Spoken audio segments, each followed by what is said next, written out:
Hello everyone, my name is Jacob Tremonti and welcome to my YouTube presentation for my book report for Management 3020. The book I will be discussing today is titled The Ideal Team Player by Patrick Lencioni. Before we discuss the contents of the novel, I want to first discuss why this book stood out to me.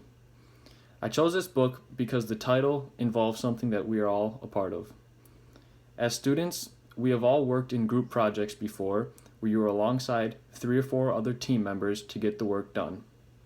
Within this group, I'm sure you have had some positive and negative experience regarding group members and group dynamics. Secondly, a lot of us at Madonna are a part of sports programs. You're a part of this team alongside 10, 20, or 30 other people to accomplish a goal. Third, a lot of us also have part-time jobs where we are working alongside other people a few days a week to complete an operation or whatever the case may be.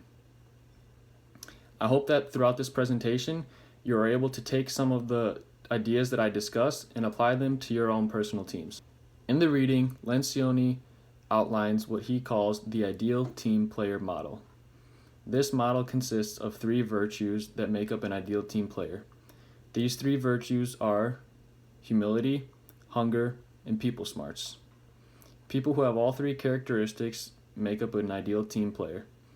Even though it is hard to demonstrate all 3 of these at the same time, as long as the team member has these in some degree, they make an ideal team player. Someone who has all 3 of these are very passionate about their work, put team values over their own, and make team members feel appreciated. The first virtue outlined in the model is humility. Humble team members put team interests above their own and are not concerned about ego or status. Lencioni describes this very well by using a quote by C.S. Lewis, which reads, "Humility isn't thinking less of yourself, but thinking of yourself less." Humility is great and all, but too much of it cannot be a good thing. Members who are overly humble may not share their ideas and may not call out team issues. Humble team members show self-confidence, but without arrogance. They are very coachable and willing to listen to constructive guidance. The second virtue in the model is hunger. This type of hunger refers to somebody who is committed and always looking to do more. More things to do, more things to learn, and more responsibility to take on. Hungry group members almost never have to be pushed by a manager to work harder because they are very self-motivated and diligent. Group members who lack hunger succumb to what we call social loafing. These team members deliver the minimum that is expected of them and nothing more. Smarts is the third and final attribute one must have to be an ideal team player.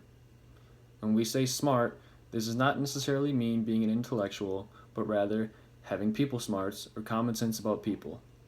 This can be shown by asking good questions, being an active listener, and knowing how to respond effectively. People with this trait are aware about what they say and how this can affect the people that they work with, either positively or negatively. These kinds of people also have good judgment and intuition about group dynamics and know how to deal with others in an effective manner. Now, reading this book and completing this project would be no use unless we could apply the model. Within any given organization, there are 4 applications of the ideal team player model. First is in hiring. Second is in assessing current employees. Third is in developing the skills of the employees who are lacking. And third is embedding the model into an organization's culture. In all of these situations, applying the model is important to ensure all the employees together and do not cause any issues for the organization. The first application comes in hiring. Hiring only ideal team players is the best and most reliable way to ensure good teamwork in an organization. This can be shown in the interview process. Asking certain questions can give an interviewer a sense of an applicant's 3 virtues.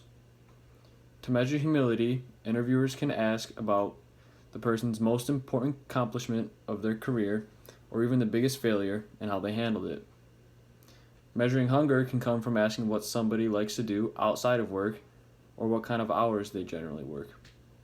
And finally, for smarts, you can ask them what is something that they do that other people in their life might find annoying, or what kind of people annoy them and how they deal with those people. Next, applying the model can help with current employees. When you evaluate current employees, there are 3 outcomes that can happen.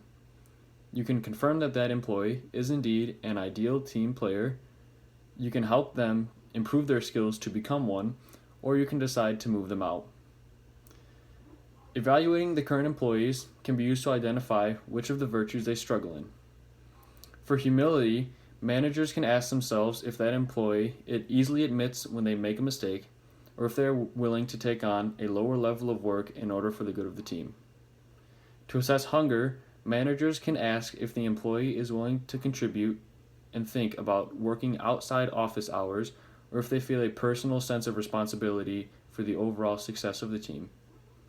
For smarts, managers can question if that employee is an attentive listener, or if they demonstrate an interest in the lives of their teammates.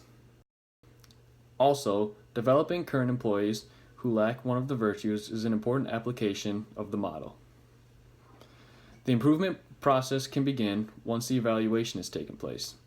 In order to improve humility, you have to make that employee make a list of their desired behaviors in the work area and track those over time.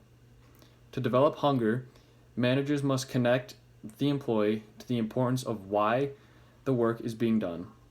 Once they understand the purpose of the work, they can feel more passionate about it.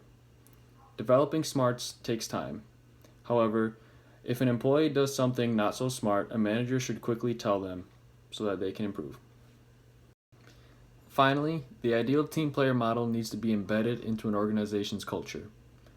If an organization wants teams who are humble, hungry, and smart, the best way to do that is to catch people doing these, verbally recognize them, and use them as examples for other people.